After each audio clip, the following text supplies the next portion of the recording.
Gautam neuro care brain stroke migraine fits brain and spine surgeries కి best neuro surgeon. ఎవరు ఊహించలేదు Annapurni cinema ఇంత పెద్ద వివాదంగా మారుతుందని అంచనా కూడా వేయలేదు.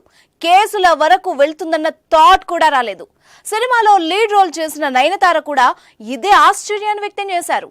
అన్నపూర్ణి సినిమా వివాదంపై ఆమె క్షమాపణలు చెప్పారు. సెన్సార్ సర్టిఫికేట్ రావడంతో సినిమాను థియేటర్లలో రిలీజ్ చేశారు. అప్పుడు ఈ సినిమాను ఎవ్వరూ పెద్దగా పట్టించుకోలేదు. కానీ అదే సినిమా ఓటీటీలో విడుదలవడంతోనే పెద్ద దుమారం రేగింది. అన్నపూర్ణి సినిమా హిందువుల మనోభావాల్ని దెబ్బతీసే విధంగా ఉందని, వెంటనే దాన్ని నిలిపివేయాలని పెద్ద ఎత్తున నిరసనలు వ్యక్తమయ్యాయి. హిందూ ఐటీ సెల్ వ్యవస్థాపకుడు రమేష్ సోలంకి తన అభ్యంతరాన్ని వ్యక్తం చేస్తూ పోలీసులకు ఫిర్యాదు చేశాడు. దీంతో ముంబైలో కేసు కూడా నమోదైంది.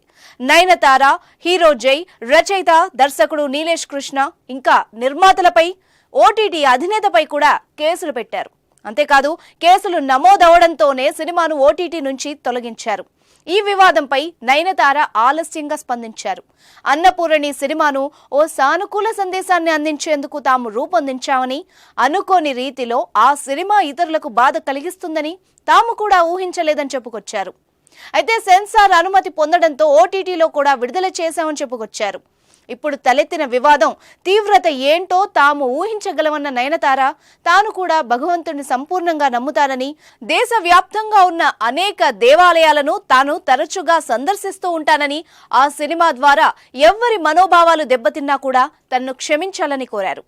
సనాతన ధర్మాన్ని నమ్ముకునే ఒక బ్రాహ్మణ కుటుంబం నుంచి వచ్చిన ఒక యువతి తాను దేశంలోనే బెస్ట్ షెఫ్ అవ్వాలని అనుకుంటుంది.